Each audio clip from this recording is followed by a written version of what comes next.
Two identical machines sat side by side on connected track in Scranton this summer, both built at the exact same factory decades ago, both wearing the same basic number pattern stamped into steel, both the size of a small apartment building laid flat on its side across the rails.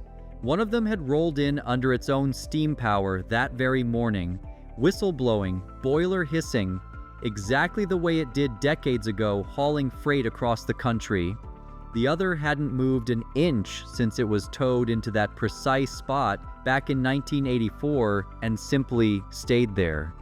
25 big boy steam locomotives were built in total during the Second World War era. 8 of them still exist today somewhere in the country, a genuinely remarkable survival rate for machines this enormous and this heavy.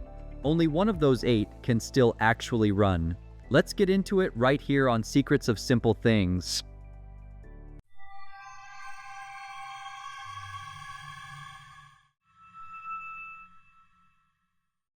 No golden one, no lemon. All 25 big boys built during the war came off the exact same assembly line at the exact same factory in Schenectady, New York, built to one shared blueprint down to the rivet pattern. One builder, one boiler design, nearly 600 tons of steel apiece, the same massive articulated frame engineered specifically to bend through curves no rigid, single-frame locomotive could ever handle at that length. Union Pacific ran the whole fleet on identical routes, hauling identical freight, kept running by crews working from identical shop manuals for years on end. Whatever eventually separates a runner from a static display, it clearly isn't hiding anywhere in the original engineering, since every single one of them started out as close to identical as heavy industry in the 1940s could actually produce. The day the fires went cold. It did not begin with an engine that was somehow mechanically special or built to a slightly different standard from any of its siblings. It began with the specific condition each locomotive happened to be in on the exact day it finally stopped working. A small detail that turns out to matter far more than anything that happened during the locomotive's actual working life, pulling freight across the country. Union Pacific pulled most of its big boys from regular service by the late 1950s, but before permanent retirement finally came for good, several of them got fired back up briefly for one final working season one last time.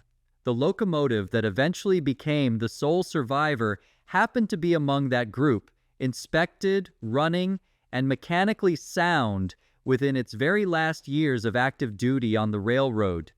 That single fact changes everything a restoration crew inherits decades later, long after anyone involved in the original decision has retired or passed away entirely without ever knowing it mattered. Open up a locomotive that was still actively operating when it got parked, and whatever problems remain are limited to ordinary decay accumulated quietly while it sat still for years on end without moving. Open up a locomotive that was pulled from service already broken or defective in some way, and a restoration crew inherits that original problem first, then however many decades of additional decay stacked directly on top of it afterward, compounding year after year. One of the other survivors, now on permanent display in Texas at a completely different museum entirely, was stored the moment it stopped running and never turned a wheel under its own power again after that specific day. When that particular locomotive eventually got moved to its museum years later, the piston seized partway through the trip, locking solid without any warning at all, and workers solved the problem the only way genuinely available to them in that exact moment, with a cutting torch applied directly to the connecting rods. It arrived at its final resting place already missing parts that would never grow back again, a machine permanently altered by the very act of trying to save it in the first place. 2 volunteers, 2 guys. So if mechanical condition at retirement only explains part of the story, what actually determines whether a parked locomotive stays repairable for the next 60 years? The damage that actually kills a preserved steam locomotive rarely shows up anywhere anyone happens to be looking. Flaking paint is cosmetic, easy to spot and easy to fix with a fresh coat. Water trapped somewhere nobody can see, it is a completely different problem entirely, quiet and much harder to catch in time. A locomotive's boiler sits wrapped in insulation, and a thin sheet metal jacket covers that insulation to hold heat in while the machine is actually working under steam. That jacket carries no structural weight of its own at all. Park the same locomotive outdoors for decades with nobody watching closely, and that same jacket quietly becomes a rain collector instead of a heat shield, letting water seep behind the metal, soak the insulation underneath, and sit directly against the boiler shell in the dark for years, corroding the one component nobody can cheaply replace once it's genuinely gone. At the one big boy that eventually got a genuine second life, 2 volunteers at the small museum holding it made a decision nobody had actually asked them to make on their own initiative. They pulled the boiler jacketing off entirely, specifically so moisture couldn't collect and sit trapped against the shell the same way it did on other survivors sitting elsewhere. They kept the bearings lubricated on a regular, rotating schedule for years without being paid to do it. They finished the smoke box the way an actively working locomotive gets finished, rather than simply painting over it once and calling the entire job done for good.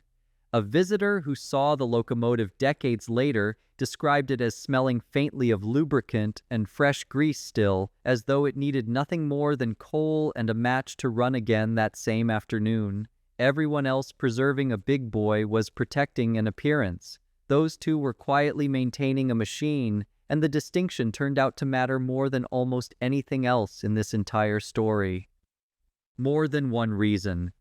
It's tempting to credit those 2 volunteers with the entire outcome, as though their care alone fully explains why one locomotive runs today and the other 7 simply don't at all. Mechanical soundness and careful preservation only kept one machine genuinely restorable. They didn't put it back into actual service by themselves, no matter how much credit they deserve for what they did. Ownership mattered just as much to the eventual outcome. The museum holding that particular locomotive was a single private organization with exactly one board to convince when a railroad eventually came asking, rather than a city government or a federal agency answering to a much wider, more complicated public. Physical accessibility mattered too, along with the fact that only one railroad in the entire country still operates its own dedicated steam repair shop with employees, funding, and mainline access all sitting under one roof. Remove any single one of those separate conditions, and the story ends very differently. It's also easy to look at the locomotives still sitting on permanent display and assume they're simply neglected leftovers nobody wanted anymore. The big boy that stayed parked through this summer's entire reunion in Scranton never turned a wheel once, yet it still drew its own genuine share of the massive crowd that came specifically to see 2 of these machines standing side by side. A locomotive doesn't strictly need to run in order to matter to the people who come see it. It just needs to run in order to be the one this particular story happens to be about. The chain made visible. Around a conference table in a modest office one quiet afternoon many years later, a museum board reviews an unexpected letter from a major railroad requesting the return of a locomotive they've displayed proudly for half a century straight, weighing decades of local pride against the rare chance to see their own machine actually move again under someone else's careful stewardship going forward. Outside, in an old parking lot repurposed for the occasion just this once, a rail crew lays temporary track sections directly across the asphalt, carefully easing a 600-ton machine forward just a few feet at a time toward a distant connection point linking it to the national rail network it hasn't physically touched in half a century, of standing perfectly still. Inside a specialized steam shop built to handle nothing else in the entire country, a mechanic pulls an entire front engine assembly off a locomotive frame piece by careful piece over several long, exhausting days, finally reaching internal systems that stayed hidden and completely untouched for the length of an entire working career on the railroad decades earlier.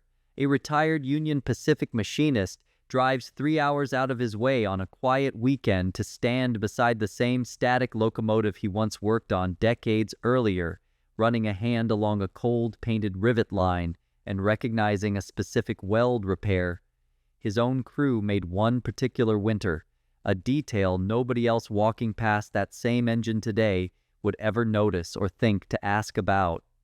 A long chain, not one rescue. Nothing about this locomotive's survival came down to one dramatic rescue or a single heroic decision made at the right moment.